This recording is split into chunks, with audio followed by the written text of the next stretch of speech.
me switch, if I can, John, from the book to the craft that you have become famous for worldwide, and the skill and the discipline of creativity. Where did you develop the talent? I mean, have you ever thought about that, or is it something that's just simply inherent? Or were you just looking for a job at the time and it happened to be that? Remember, I was the lousy student. I didn't even go to university. You know, I kind of went from high school, very mediocre school marks, to the army, to a job. The job had nothing to do with advertising in those days. But as so many white South Africans of your ilk did. Absolutely. I went off to the insurance industry, an insurance broker, because I needed a job and I had to pay, rent and for food. But I'd always writing, scribbling. I guess maybe artists doodle. So I probably had innately a need to write. Whether I was skilled or not, I have no idea. But I wrote a few articles for magazines, which someone picked up and then said, hey, how about copywriting? So I didn't even know what a copywriter was. Landed with my first job. The copywriter was someone who copyrighted inventions. But once I was in, I don't think I've ever stopped learning. And even now, I really, really like to learn, like to think about other things. So I think it's less about how brilliant you are, but how hungry you are. Do you have to stay creatively fit? I think you have to stay curious. That's the biggest thing.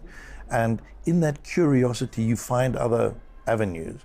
I'm not a great social media person, but I certainly understand it and I certainly get it. And I'm not saying, oh, it's wrong or right, but I'm very curious about it. Look how the media is fractured. Look how we talk to each other in a very different way now. Thumbs up, whatever. Before it would have taken a handwritten letter. So if you maintain a high level of curiosity, de facto you stay creatively fit. I've been very lucky because I've been in an industry that demands that every day. Different clients, different countries, different cultures. So you have to behave that way because you're being forced to. And then in a parallel world, I'd like to write my own projects and whatever, which again goes back to your point of sort of saying fit. But I don't see it as how we go again. It comes to me very naturally. And I think that's because I actually enjoy it. Comes to me very naturally. Are you suggesting then that creativity is inbuilt? Can it be taught? I think it can be taught. I think it can only be taught, though, to someone who's open to that. Open to being curious. Yeah, exactly.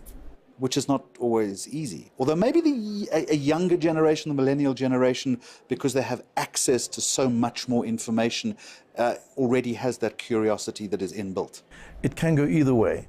That can also deaden you because you get this information overload, which is actually rubbish. So you don't get insight, you get information, and you have to keep querying that. It's a tidal wave, absolute tidal wave of stuff.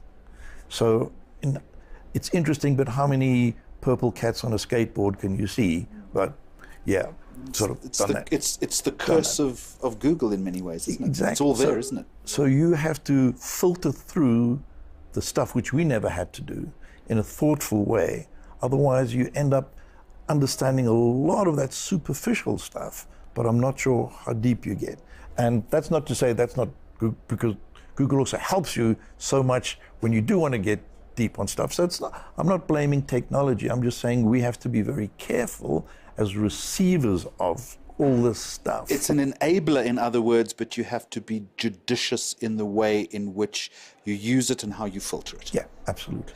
So what are the other things, John, that is very close to you, are young creative people? I think before we started taping this interview, I think you said you'd been talking to a group of young people. How do you mentor them? What's the, and this is an important answer because there are lots of young creative people who really need that guidance to not only climb the ladder, but even to find the first rung.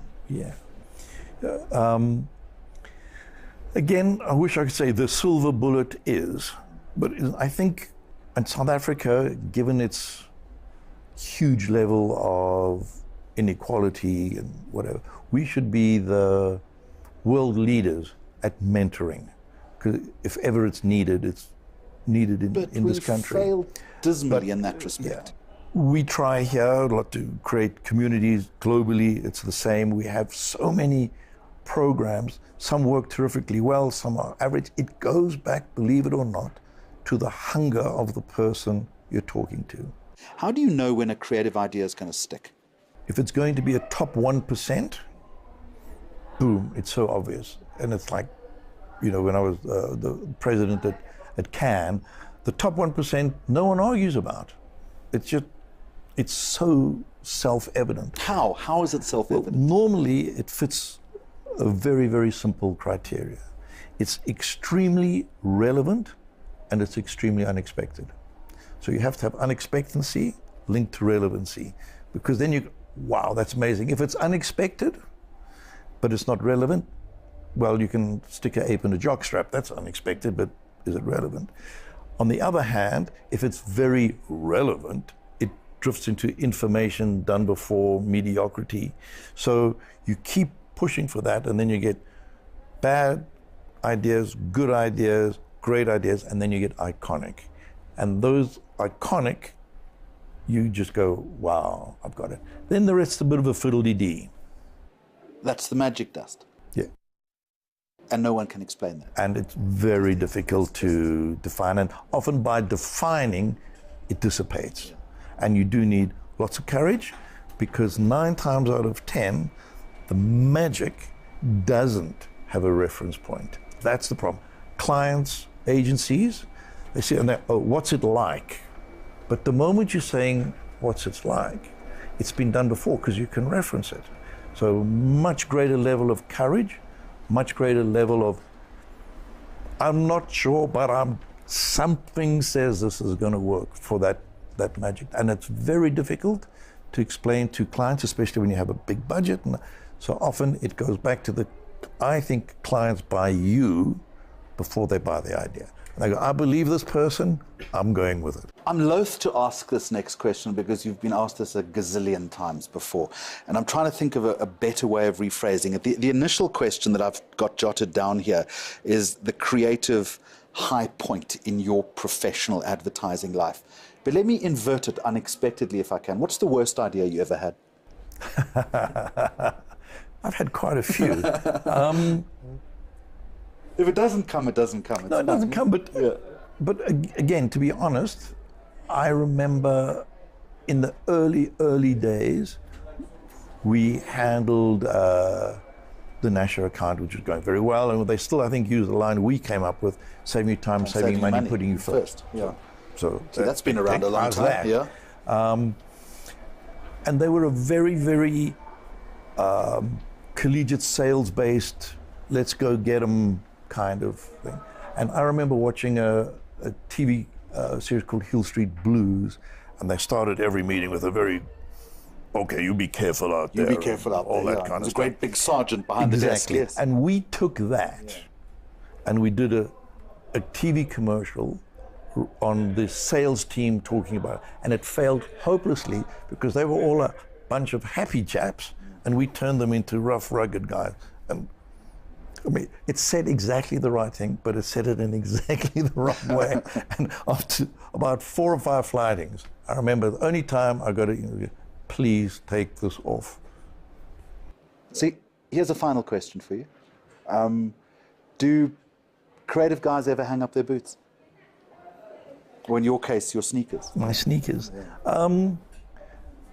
I think it's individual. Some people suffer from burnout. Some people find a environment very corporate, tough, political, whatever. So you might hang up your boots in terms of leaving the agency or whatever. But I don't think you hang up your boots if you're a true creative ever, because now, let's say hypothetically, you want to go run a restaurant. In theory, that should be a very creative restaurant.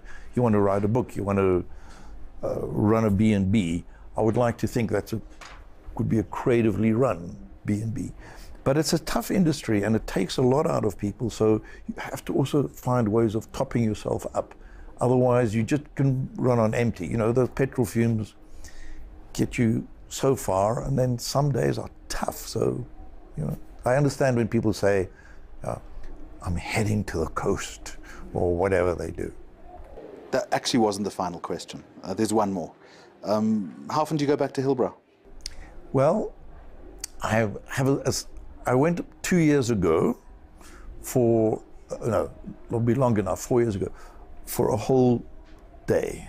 Walked just to make sure I had my geography right before the book. And then what I do, I'm still very good friends with Robbie Bros of Nando's, and their central kitchen is on the other side of Ellis Park. That's right, near the stadium. Mm. So whenever we go visiting, I deliberately go through Hillbrow.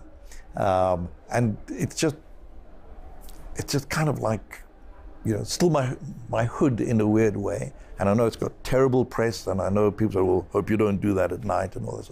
But just like when I was there, it was an immigration center.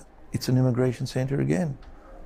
Very eclectic, very different, in a completely different way to it was when I was there. But you know what? The heartbeat's still there. The full circle. Yeah. It's the full circle of the interview as well. John Hunt, Okay. Thank you very much. Thank you so much, Jeremy. And that's our program for this week. Remember, you can find a lot more content on the Mags on Media social media pages. Until next time, goodbye to you, and thank you for watching.